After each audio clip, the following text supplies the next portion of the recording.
From Beyond Marketing, it's the 20-Minute Call, a podcast about the dreamers, boundary pushers, rebels, and champions of the skydiving industry. Each episode is a narrative journey highlighted by the highs, lows, and luck that the skydiving industry delivers, as told by the most influential people within the sport. If you've ever dreamed of becoming a skydiver, perhaps opening a drop zone, or becoming the next world champion, check out the 20-Minute Call hosted by me, James LeBarry. My guest today has lived multiple lives in the world of aviation. As a 19-year-old, he was deployed to Vietnam flying a Huey helicopter where he was shot down on 3 separate occasions. This tour alone resulted in him receiving the Distinguished Flying Cross, 2 Bronze Star medals, and 53 air medals. His second tour in Vietnam had him flying fixed-wing aircraft, executing reconnaissance missions. Following this tour, he returned to the U.S. and was assigned to U.S. Strike Command, or STRICOM, at MacDill Air Force Base, a unified combat command charged with responding to crises of global consequence. It was during this time Rudy Ribbeck was assigned to an intelligence field station on the Black Sea in Turkey. Armed with top-secret security clearance, the highest clearance level issued by the Department of Defense, Rudy's assignments were critical and confidential. In the final 3 years of his decorated 20-year career in the Army, Rudy flew and jumped for the U.S. Army Golden Knights, the most elite parachuting team in the world.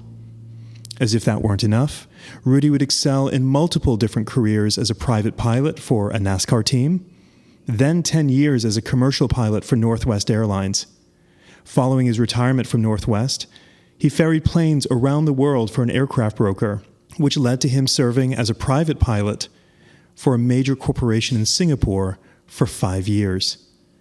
After retiring from that position, he returned to his home in Charlotte, North Carolina, where he would fly a helicopter for a local news station, which led to him joining the company U.S. Helicopters, where Rudy served as chief pilot for 3 years. In this role, Rudy was responsible for all training, hiring, and firing for a fleet of 48 news helicopters scattered across the country. Today, Rudy can be found in the cockpit of a Cessna Grand Caravan, flying jumpers at Skydive, Carolina every Wednesday through Friday. At age 77, Rudy has retired multiple times from multiple careers, but the pull of aviation keeps him flying and young. Please welcome to the 20-Minute Call podcast, Rudy Ribbeck. Thank you, James. Actually, I'm 79 years old. Just turned 79 last month, as a matter of fact. You had me fooled. You're not slowing down. No, never. It's an amazing career. How do you feel when you hear it being read to you? Well, it brings back a lot of memories. 79 years old, I've experienced a lot, witnessed a lot. I was born just before the Second World War ended. I was born in March, and the war ended in September of 45. And I've been around aviation my whole life. My dad was a pilot and a mechanic, and my grandfather was a pilot and a mechanic. So it's been a part of my life from the beginning. Aviation is addicting, and it's an addiction that I've enjoyed. I've managed to live through and survive all the mergers that took place back in the 70s of all the airlines and so much turmoil. And I always managed to end up on my feet, which was lucky at that time. It's a different situation now, but back then it was really hard to get a flying job. Let's go back to the beginning a little bit. You were born into aviation, as you mentioned. Being that your father and your grandfather were pilots, can you describe your childhood? My dad was working at Morris Army Airfield, which is now Charlotte Douglas International. The earliest I remember is him taking me flying with both my grandmothers. When my youngest sister was born, both my grandmothers came down from Buffalo to help my mother with my middle sister and my younger sister, and my dad took us all flying, and I was sitting on my dad's lap on the front seat, and both my grandmothers were in the back, and he let me fly the airplane. I was 3 years old at the time, and I was pushing it around, and my grandmothers were hollering at my dad, "Taylor, don't you let that boy fly this airplane." But that's the first thing I remember. And also my dad would take me to work with him sometimes when my mother needed a break, and put me in a big cardboard box with a couple of wrenches and let me get really dirty. Yeah, I've been around aviation forever. My dad worked for Eastern Airlines from about 1950 until 66, I think, when he left and became a school teacher. But I've grew up right next to the airport, spent my formative years riding my bicycle all over the place. Was a very enjoyable, happy time in my life. I look back on it and I think I wish I could go back and do it again. But, times move on. One thing that really struck me about reading about some of your childhood is, for anyone that's ever flown through Charlotte Douglas International Airport, I mean, it is I think it's the 6th busiest airport in the world for takeoffs and landings, because it's such a major hub for American. And I read that you used to chase rabbits on the runway growing up. How are you amazed by the transformation of that airport from your childhood to today? We used to hunt rabbits on the airport there, and actually rode our bicycles up and down the runway. I mean, they only had maybe 12 or 15 flights a day coming in there at the time, and late in the afternoon, when it would be just about dark, we'd go out and see if we could make it down the runway before they caught us. We did that a few times. You do crazy things when you're 6, 8 years old, So.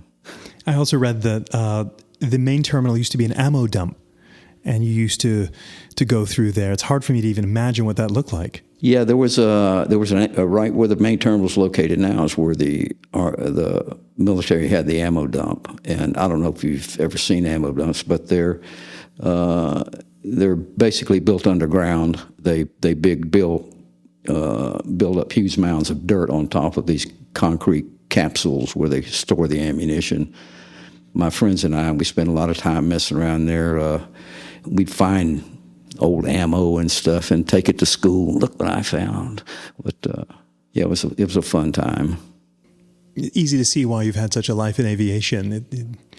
Such an early start. After high school, you attended Charlotte College, now known as UNCC, and your plan was to earn an aeronautical engineering degree. Correct. But by age 19, you were drafted into the Army and went to flight school. 2 questions.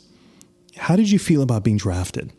Well, at the time, I was fairly naive. I knew the Vietnam War was going on. I had no idea why or what, and I never did any research into it or anything. And when they started really building up the troop level there in 65 and 66, there was a big push.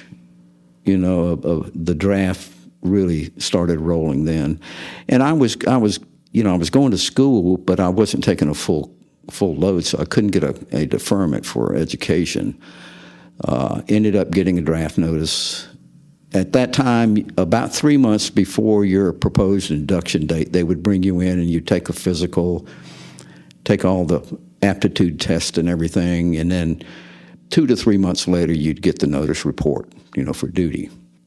In that 3-month time period, I went around to all the branches of the service to see what I wanted to go to flight school, and went in to see the Air Force. No, you don't have a bachelor's degree. Went to see the Navy. No, you don't have a bachelor's degree.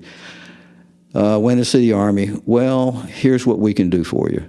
From within the Army, you can apply for flight school. If you are an active duty member of the Army, you can apply for flight school. We cannot guarantee flight school if you join up. So, okay, well, I'll just go ahead and get drafted and do my 2 years and move on. Well, about 3 weeks before I was due to be inducted, I got a call from the recruiter, and he said they've changed the requirements now. If you have a high school diploma, you can apply, you can join up to go to flight school. And I said, sign me up. In the meantime, my draft time came up, and he said, well, I will, the lady who was the head of the draft board at the time, Selective Service, her name was Ruth Skidmore. I remember her, and she looked like her name sounds. She was a elderly lady, probably in her 60s, that was elderly at the time, had a little gray hair bun, and was meaner than a snake. And the recruiter said, well, I'll tell you what, I have a good working relationship with Ruth Skidmore, and I'm going to talk to her and see if she will defer your induction to give me time to get your paperwork completed to get you into flight school. And she agreed to it, and I ended up getting deferred about a month while I went down to Fort Bragg and took a flight physical and got everything squared away. They got a class date for me, and then I went into the Army and went to Fort Jackson for my basic training. Was your family frightened for you to be drafted during a time when, the country was at war? Yes. Yeah, particularly my mother. She was very upset. And my father was too, but my father was fairly stoic at the time, and it didn't come out until years later that he always said his hair turned gray because I was in Vietnam. And the year I was there, his hair did turn gray. So. Can't imagine, that's often not talked about, is the stress that the families go through. What's interesting is you go to flight school, but not to fly airplanes, which is what you were most familiar with, but to fly helicopters. Why were you not flying airplanes and helicopters instead? They needed helicopter pilots, and the needs of the service are what determines what you get. And I had wanted to go to fixed wing school, but they said, no, you're going to rotary wing school, which worked out okay. I mean, I still love flying helicopters. It's probably the most enjoyable flying that I've ever done. If you're a DZO or DZM listening to this podcast and you're not using Burble, I've got a question. Why not? If the reason is price, what's the cost of your time? Other booking and manifest softwares are a one-size-fits-all. Burble was built from the ground up by a DZO for DZOs to maximize efficiency. Now, isn't that nice? There's no software that compares. Choose Burble. Burble. So within a year of being drafted, you were flying Huey helicopters, and as a member of the Charlie Troop, I believe the 9th Cavalry Regiment. Charlie Troop, 1st Squadron, 9th Cav Regiment, yeah. You were part of the division reconnaissance squadron, and you flew into foreign territory in the central highlands of Vietnam, hovering just 50 feet above the jungle canopy while searching for enemy positions. Each mission was extremely dangerous, and you were shot down 3 times during this deployment. Rudy, I would have to believe that being shot down is a very traumatic event, and you were shot down 3 times. How are you mentally able to overcome the fear and keep getting back into the cockpit when you've been through, a pilot's worst, thought of being shot down? I don't know. I guess I was young and stupid. No, really. I was flying Huey gunships. Each time that I was shot down, it was not I didn't crash. I was able to save the aircraft, able to get it on the ground without crashing it. So it wasn't like, and I was not injured. And it was just, get back on that horse and go ride. Our unit started every major battle that the 1st Cavalry Division was ever involved in. And we also were responsible for about 80% of the kills that the division had, because we developed the tactics for air cavalry, which is still practiced today. The low aircraft, observation aircraft with a gunship covering them, we developed all those tactics by trial and error. It was exhilarating and probably helped develop an attitude that people think that certain things are really terrible. But, to me, if somebody's not shooting at me, it's not a big deal. But how did that change you? In the course of 1 year, you go from a 19-year-old college student to hovering about 50 feet above the jungle in Vietnam and being shot at. And How does that change a person? It made me realize that nothing is guaranteed. And, I mean, live life to the fullest as every day, accept every day as a blessing. I should have died numerous times, but it didn't happen to me. We did lose a lot of people from our unit, but the bullet with my name on it, they must have misspelled my name or something because it never found me. I try to think about having empathy that when you put a helicopter down, and I'm trying to imagine what that's like on 3 separate occasions of you are lucky to escape death by safely landing, but then there's the risk of capture.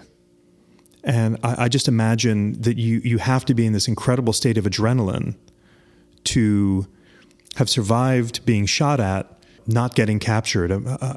Can you just expound on that? We never really thought about getting captured. We were a very close-knit unit, and when you went down, everything stopped, and the whole unit was there for you. The last time that I got shot down, one of our scout aircraft got shot at by an anti-aircraft gun.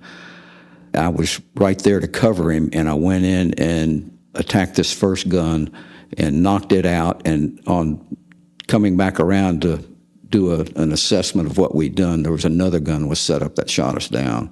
We did knock that one out, too, before we went down, but within 30 minutes, there was a huge battle was going, and they covered me while they were exploiting what we had started. And it turned out to be a 3-day battle, what we started. It was a regimental command post that was secured by 2 battalions, which is a large unit. And we won. Took 3 days, but we won that battle. Is it as vivid to you today, all these years later, as it was for you then? I still have occasionally something will just cause a memory to jump back into my head that I hadn't thought about since then. I don't know what it's not PTSD. It's just, all of a sudden, well, I remember that guy. Yeah, I remember that guy. He was my crew chief. Or I remember that guy. He was my gunner. Or I was flying with so-and-so that day when that happened. And it's not like it happens in sequence and I remember everything vividly. It's just like things jump out at me. Sometimes I'll have a dream, or sometimes I'll be in a situation and it will bring back memories. Remarkable. So for your heroism and extraordinary achievements during that first tour, you were awarded the Distinguished Flying Cross, 2 Bronze Star medals, and 53 air medals. Now, I don't want to gloss over that for a moment. I want to explain to our audience what those awards are.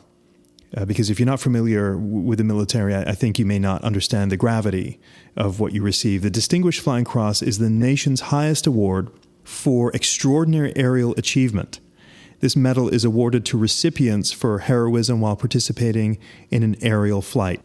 From everything I've researched about this award, it's a very big deal. We as civilians look at that in awe. How do you feel about that award? I got the DFC for the time I was telling you about where I got shot down with the anti-aircraft guns. I had fellow aviators that did equal or more than what I did that didn't get awards. It was kind of a daily occurrence. Every day we were getting shot at and people were getting shot down and stuff was happening. But my platoon leader at the time took the time to write me up for that award. There were a lot of guys at the order of battle. They just didn't have time to do the paperwork. And there were a lot of people that deserved awards that never got them. The Bronze Stars were for, distinguished. One of them was for valor and the other one was for service. Air medals, we would receive an air medal for 25 hours of combat assault time. So I had 1,400 hours of combat assault time. So I ended up with 53 air medals. Where does one store 53 air medals? They don't give you an air medal each time. They give you a set of orders and a certificate saying, add this you put the numbers 53 on the medal itself on the ribbon to delineate that you had 53 air medals. And I just want to give the definition again for our audience here. The Bronze Star is given to those who have demonstrated heroic service, meritorious achievement, or valor in a combat zone. And an air medal is awarded for single acts of heroism or meritorious achievement during aerial flight. And of course, you got 53 of those. Thank you for your service. Thank you. Remarkable. And as your reputation precedes you, it's usually humility. Rudy's a pretty humble guy. And I'm not surprised by your answer with those extraordinary awards, sir. Your second tour of Vietnam was vastly different than your first tour, but the risks just as high. To go into Vietnam for the first time, you don't really know what to expect, and it seems that you were very fortunate to have survived. Now, I'm trying to imagine where one emotionally is when you're told to go back for a second tour and you've had time to reflect and all that you experienced the first go-round. What was that like going back to Vietnam the second time? When I came back the first time, I was an instructor pilot, a Cobra gunship instructor pilot. The Cobra had just come into the inventory at the time, and I was one of the first people flying the Cobra. I instructed in it for a little less than a year, and then I got orders to go back again, but they were sending me to fixed-wing transition school so that I would fly airplanes when I went back my second tour. And I ended up flying for Army Security Agency, which is the Army branch of NSA, National Security Agency. We were collecting communications intelligence mainly along the southern end of the Ho Chi Minh Trail and into the area around Saigon where the trail ended. And it was quite a bit different.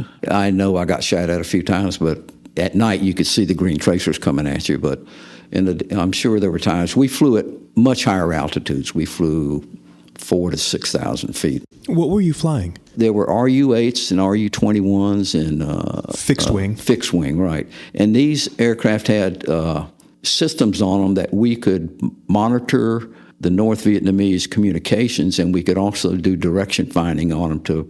We could monitor their radio traffic and also determine where that was coming from. So we could follow the units as they came down from North Vietnam, and we would listen onto their logistics net, and they would say, okay, we need food for 400 people or whatever. So we knew there was a group of 400 coming down, and we would know the unit designations, we'd know where they were going to be going in South Vietnam, and we could anticipate a lot of their plan of battle.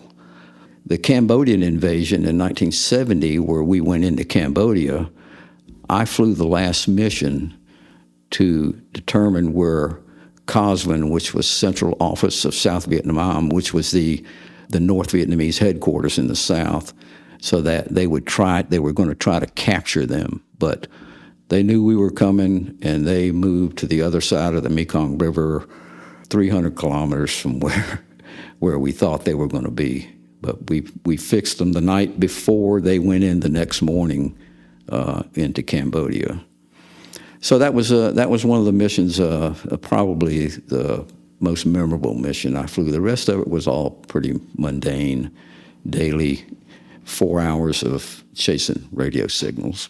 And that was the one that I had to have the top secret crypto clearance for. I suppose we can't talk about any of that. Well, it's not classified now, but for years and years and years after that, it was all classified. But now it's common knowledge what we did.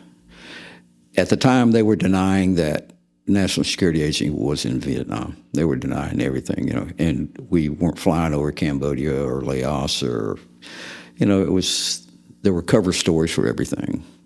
That assignment set me up for the assignments that I got for the rest of my career, where I would go to jobs that required both helicopter and fixed-wing rating, because at that time, the Army shut down its initial fixed-wing school, and they just took helicopter pilots and taught them to fly fixed-wing. So there was a small community of dual-rated pilots that ended up going to assignments that required that. Were you very unique in the Army, having both qualification for fixed wing and helicopter? No, it was the fixed wing fleet in the Army is much, much smaller than what the rotary wing was. So they would pull people out and train them as they needed them. So it was fairly unique at the time to have a dual rating. So towards the end of your time, and while you were in STRICOM, you were stationed at MacDill Air Force Base, which is where you were introduced to parachuting. Right. Can you tell the story of how you were introduced to this crazy world of ours? My first year there, I was on the staff. I was an inspector for military missions in Africa. So I made several trips back and forth to Africa inspecting missions. We had mainly on the West Coast, Liberia, Sierra Leone, Gold Coast, those little small countries there. So during that time, for me to maintain my flight pay status, I had to fly a minimum number of hours. Because I had a full-time job on the staff, the time that I flew would be on the weekends. So at the time, the flight detachment there, which I later became the operations officer to, it was a joint operations flight detachment. It was Air Force and Army, and they had 4 Hueys. They were supporting the Sport Parachute Club with Hueys. So my first weekend there that I was flying the parachute club, the fellow who was in charge of the club was a master sergeant named Wes Mills. He was D87 was his license number.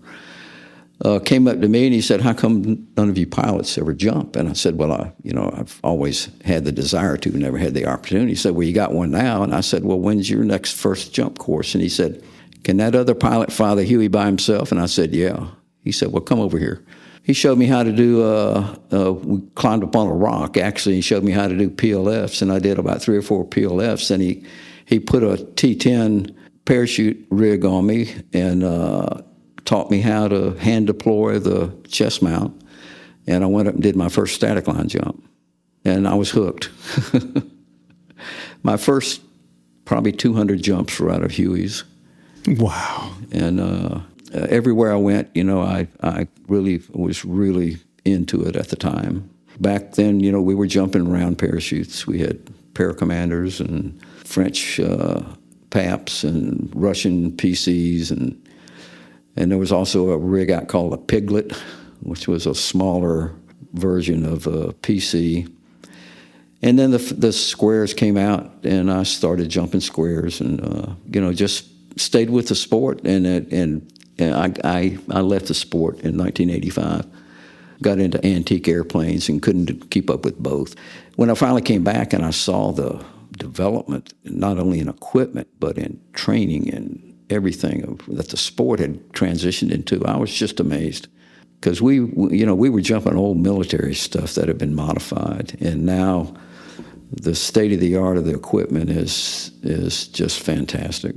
In the last 3 years of your career, you joined the U.S. Army Golden Knights. Yeah. After I left MacDill, I went out to Fort Ord, California, where I was a basic training company commander there for a couple of years, and then I was a flight standardization officer there. And I was the president of the parachute club there and had connections to get support for us, and we got a lot of different aircraft. I had a friend from flight school who was the operations officer for a Chinook unit, a National Guard Chinook unit in Sacramento, and we used to get a Chinook from them every occasionally. And it was just a fun time, a beautiful place to jump. And I still have friends that I made there in fact, I talked to one of them the other day, that it was just a great time to build my experience and enjoy the sport and really get involved in it. And I went from there to Connecticut, where I was an advisor to the National Guard. I jumped up in Connecticut there all over the place, and then went to Turkey. Again, going to the intelligence side, my security clearance followed me, and they ended up saying, "You're the only guy we can send over there.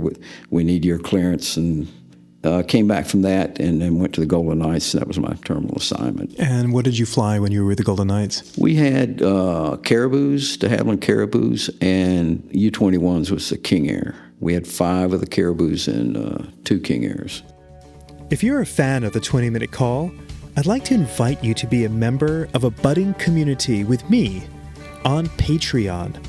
By becoming a patron of the show, you can join me behind the scenes to discuss options for future guests and gain access to some show swag. It's pretty sweet. Details on how to become a patron can be found in the show notes. Okay, back to the show. I remember when many years ago when I was at Skydive Carolina, we had a caribou come in. Yeah. And it may as well have been an alien ship. Just a weird shaping of that, the excitement of it being larger than a Casa 212, big tailgate. Yeah. What was that like to fly? It was a great airplane. Everything that de Havilland builds, they just build fantastic airplanes. And the Caribou it's a great jump airplane. The big problem we had with them were the engines. They were radial engines, and for a while we didn't have any trouble getting parts because the Air Force had a lot of these engines left over from aircraft that they had that had the same engine on it. But then the Air Force got out of the round engine business, and we started shopping around for a replacement for the Caribou. But the Caribou was just a lot of fun to fly. The only problem was it was slow and it was non-pressurized. So when we'd go, we used the Caribous for our demo teams. And if we were like doing the Dayton Air Show, you had to fly up the day before because, it's a 5-hour flight up there. And fly along at 120 miles an hour, it takes a while to get places. And we would go out to Yuma for winter training, and it was a 2-day trip to Yuma. We'd stop in Dallas Naval Air Station, spend the night there, and then head out to Yuma the next day. But it was a great airplane to fly, and then they replaced it with the F-27, which was a good airplane because it was pressurized and it was fast, and then they could use it to do the demos out of. So that worked out for them. And I think now they have Dash 8s, but I'm not sure. But during your time on the team, there was just some lady on the team known as Cheryl Stearns, who I view as one of the most incredible athletes ever. Do you have any recollection of Cheryl when you all were on the team together? Yeah, Cheryl and I have been friends for 40 years. She was always just very intense. She was very determined. We'd be at the DZ, and a lot of guys would be goofing around, and she'd be over there practicing her foot plants for her accuracy. And they actually brought her on active duty to come to the team. Even then, that was fairly early on in her career, but she was known all over the world. She was world champion several times, and she's just been a really good friend over the years here. And we're still very good friends now. It must feel a little bit surreal that you're still flying her today. Yeah, and she was just beginning her aviation career at the time, and I used to let her fly whenever we could. And like we would go to Titusville in Florida and do record attempts, accuracy record attempts. And when she wasn't jumping, she'd hop in the King Air with me, and I'd let her fly. But like I said, she's a woman that once she gets a goal in mind, that's her central. And she determined she wanted to be a pilot, and she paid her dues and worked her way up through it and turned out to be a great pilot. And she flies for us now. I've checked her out in our airplanes, and she does a great job. How does it feel to check out Cheryl Stearns? I mean, you both have a gajillion flight hours. Well, the flying skills, the basic flying skills are there, but it's learning the airplane and learning how to apply the abilities of the airplane to what you're using it for. With all of her experience and everything now, it was not a hard checkout, but insurance requires it. So sure. And I should ask, Rudy, how much flight time do you have both in helicopter and in fixed wing? I've got a total of about 23,000 hours. About 4,500 of it's in helicopters. That's wild. Well, there's a lot of people out there with more time than that, but yeah, it's a fair amount of time. So after you retire from the Army after 20 years. Do you kick back for a little bit and then think? Actually, I was trying to get a job, flying job, and none of the airlines were hiring at the time. And I ended up doing some charter work when I first got out. I flew a helicopter for one company and flew several different kind of airplanes for other companies. And then I ended up getting a job with freight for UPS, flying 727s. That was my first jet. Then I ended up getting hired by Northwest Flew 727s and 757s for them. I wasn't very happy at Northwest. It was, at the time was when all the mergers were taking place of the airlines, and they had merged with Republic and Southern, and there were three seniority lists, and so you had a chance, 2 out of 3 chance of flying with somebody for your monthly trips that was on the others a different seniority list, and everybody hated everybody, and I love the flying part of the airline business, but the other stuff that went along with it. And so after I got vested in the retirement program, I turned in my resignation, and that's when I went to Singapore. And you were at Northwest for 10 years. So you go to Singapore, and as I understand it, you were ferrying a plane over there, and because there were so few pilots, because they were getting grabbed up by Singapore Airlines, that you would end up flying for a company called, is it Cemex? Cemex, right. Which is an enormous sort of... It's the largest producer of cement in the world, yeah. So are you flying their executives all over Asia? Yes. The way Cemex was set up is the CEO was a member of the Zambrano family, which started the business over 100 years ago in Monterrey, Mexico. In the last 50 years, they've just exploded. I mean, just expanded their operation all over the world. Their Asian headquarters was in Singapore, and they started out in Hong Kong, but they moved it to Singapore. Under the CEO were 3 presidents, and each president was responsible for a certain geographical area of the world. And my boss was the president for Europe and Asia. They were trying to expand their Asian footprint, so they put the jet in there to fly the president and some of his staff. He had a small staff. You know, it was the best job I ever had. Great company to work for. My boss was just a principal guy, and got to see a lot of Asia on the company's dollar. Everywhere we went was first class, stayed in the best hotel in town. I'd be there today if I still had a job there. But after 5 years, they had completed what they wanted to do in Asia, and they offered me a job in Egypt. And I said, no, I don't think so. You've seen so much of Asia. And I think, it's so far away that not a lot of Americans even get to that part of the world. But, if all you take from those countries is what you see in the news, let's say, you probably have a gross misunderstanding of the culture there and what it's like. But of all the countries that you visited, is there any one, at least on the Asian side of the world, that really stands out to you? Well, some places I enjoyed going more than others. They used to have their quarterly meetings were in Bali. So every 3 months, I got to go spend 3 or 4 days in Bali.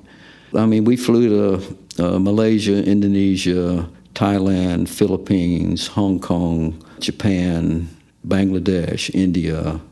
If you didn't live in America, where would you live outside of the U.S.? I like Malaysia a lot. Malaysia, they're very progressive. One time I thought about Thailand, but Thailand has a lot of problems now, and they were having problems then. But I had been to Thailand quite a few times when I was in Vietnam, and I was just really impressed with Thailand, how beautiful it was, and the people are just great. And I thought at one time, maybe Malaysia would be a nice place to retire. I just never followed up on it. Rudy, one thing that you mentioned there that really strikes me is while you're flying for Cemex, you're flying into Vietnam. In a different career, when you were in the military, you were flying and fighting over the skies of Vietnam. Talk to me about that in terms of, in the course of 20, 30 odd years, such tremendous change. How does that, just explain that to me. The first time I went back into Vietnam was they were trying to get into China. That's when they were doing the Three Rivers Dam and all those projects, and Cemex wanted to get some of that business. So he was spending quite a bit of time in Beijing, but at that time we couldn't fly our jet in there because the way the airspace was set up at the time, each province that airspace belonged to the head of that province, so you had to pay money to everybody you flew through. So it was thousands and thousands of dollars just to fly into their airspace. So we would fly him to Hong Kong, and he'd go commercially in, and we'd hang around in Hong Kong while he was gone, then we'd pick him back up when he came back in. And we were going from Hong Kong to Vietnam. We were going into Hanoi. He had a meeting there. And it's like 2 o'clock in the morning, and we're talking to a Hanoi approach. And I'm thinking at the time, 20 years ago, they'd been firing SAMs at us right now. And I landed, and it was so spooky because you could see all these old Russian airplanes pushed up in the bushes and everything. And the old terminal was still there, but the Russians had built this great, big, huge terminal. And I was just really impressed with that. The problem was the terminal was closed up, and they didn't open up till 10 o'clock in the morning because they only had 2 flights a day coming in. But we finally got on our way to the hotel, and the thing that came back to me was the smells. It just brought back all these memories. Some things don't change, and the smell of farmland, of Honda motor scooters, of water buffalo, all that stuff, that combined smell just brought back this rush of memories to me. I'd never been to Hanoi before, obviously, during the war. And I was impressed with Hanoi. Hanoi was like an elegant lady growing old gracefully. You go to Saigon, or Ho Chi Minh City, as they call it now, and that's like hustling, bustling, and commerce and everything, whereas it's much more subdued up north. That first time going back, and then later on we took him into Saigon a few times, and then I also went up there a couple of times just for a few days for vacation, and went out to try to find the old airport that I flew out of, my second tour there, and it was at the time had turned into a tapioca plantation. You couldn't even find anybody that remembered the war.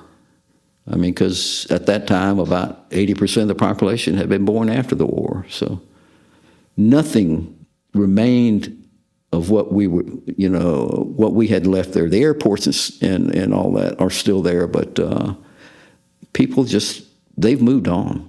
I mean, they survived the war, and they've moved on, and they don't look back, which is good. It's amazing to me when I hear that. I think of hope, but fear. Hope being that amidst Vietnam and a war that seemed like it would never end, so many lives lost, that there can be change. The very fact that you could return to Vietnam within 20 years and it just be this incredible shift is extraordinary. But on the other side of that, I feel almost a little bit of fear, because to me, September 11th, 2001 is visceral. I remember the day. I remember everywhere, exactly where I was. It was shocking. It stopped the world. And yet I've met so many people that were not born on that day and understand what the world felt. It concerns me from the standpoint that if you don't know your history, then it can repeat. Right. The thing that really gets to me and all the vets that I know is how we were lied to, how we were told one thing when other things were actually going on. We should have never been in Vietnam to begin with. I'm proud of my service that I had there.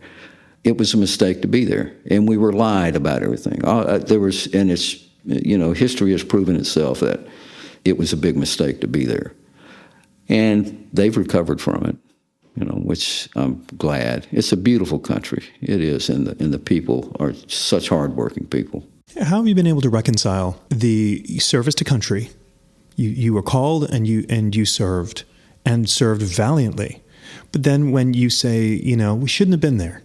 We didn't get the full true story, but we served valiantly. How do you reconcile so much effort, so much loss, I'm sure, of some colleagues, and then have to deal with that reality? It makes me very skeptical when I hear a politician talking.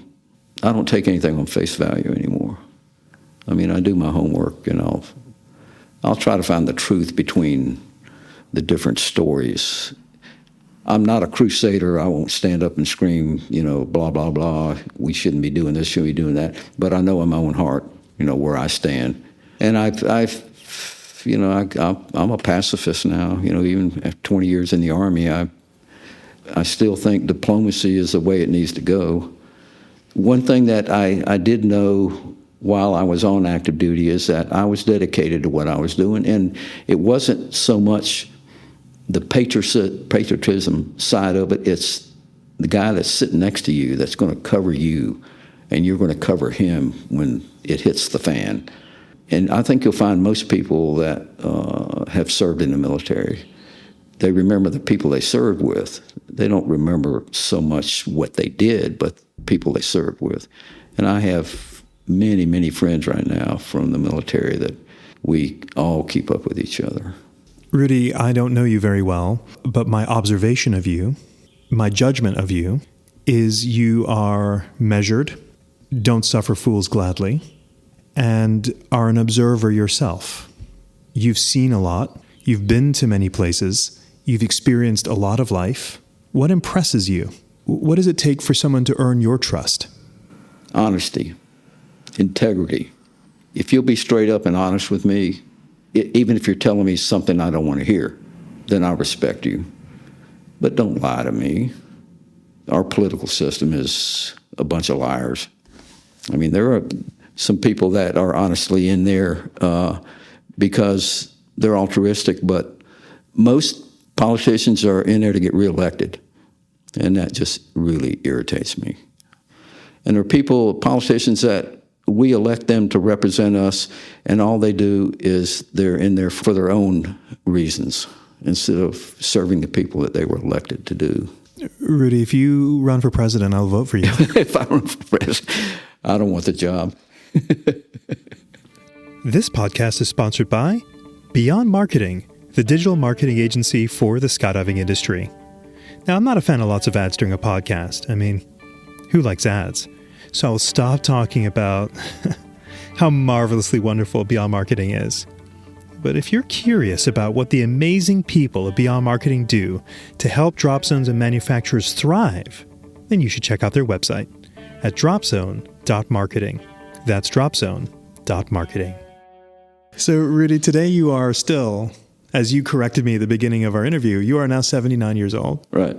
I don't view you as what would be considered an older person. You are still flying jumpers at Skydive Carolina. You seem extremely active. Why do you love aviation so much? I guess it's in my blood. I was exposed to it at a very young age, and it just appealed to me. It's something, it had challenge to it, and I love a challenge.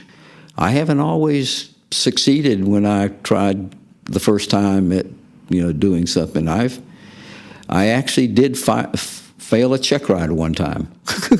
One time. I don't know. I guess it's the freedom, the sense of accomplishment when you do a job and you do it well. I always teach all my flight students. I said, every flight you make, do it the very best you possibly can do. Every airplane you fly, you learn everything you possibly can about that airplane. Learn what this nut and bolt does, what this does. When you push that button, what happens on the other end of that wire. Don't sit there and just fly and all of a sudden something happens and you can't figure out what's going on. Knowledge is what you need to succeed in aviation. What is it about flying jumpers that you like so much? Because, I mean, it's a little bit, I don't know, I'm not a pilot, but it's an up and down, up and down, up and down. It can be kind of tedious for a full day. How do you view that? Well, having been a jumper and understanding, that how much jumpers appreciate the pilot doing a good job for them. I've done it. I've made thousands and thousands and thousands of jump runs, and each one of them I try my very best to do the very best I can for the guys in the back, because I have flown with my share of really bad. I've jumped with pilots that were, I jumped with them one time. If I didn't like the way they were flying, I wouldn't jump with them again. But when I speak to Cheryl Stearns, it seems to me that she much prefers flying smaller aircraft than the autopilot of flying jets. Is that similar for you? Yeah, the bigger they are, the easier they are to fly. The challenge is mastering the airplane and being able to apply to all the situations that you're going to be operating in, be able to, know the limitations of the airplane, know your limitations, and be safe. I'm a big safety guy. You don't fly as long as I have and ignore safety. You read about them every day, guys doing really stupid stuff in airplanes, and they end up killing themselves and sometimes taking a lot of people with them, which is sad. But when you look at it, you say, why did this guy do that? I believe in being professional, being proficient. If I feel like I'm not current in a certain airplane, I'll get somebody to go fly with me and just back me up and make sure I'm doing everything right. Once I get that feeling of confidence back in again, then I'll go for it. You have no ego, despite how many thousands of hours that you... No, there's no room for ego. One thing that strikes me is almost like a before and after photograph in the mind's eye. That is, flying Golden Knights that are jumping round parachutes out of aircraft with radial engines, to today flying jumpers that are flying such small canopies out of very sophisticated airplanes. It's almost like a snapshot of, wow, look how far we've come. What about the sport even makes you today, despite all that you've seen, go, wow, that is amazing? Well, I mentioned earlier on the state-of-the-art of the equipment is just phenomenal. The types of things, when I first started jumping, belly flying was all anybody did, It was a big deal if you could get 4 people together at one time. We would try 6, 7, 8 jumps to finally get 4 people together. And then later on, 8-way came along, and it was, just people, working at it, learning as we go. And now, the things they're doing now, free flying, swooping, all the other aspects of the sport.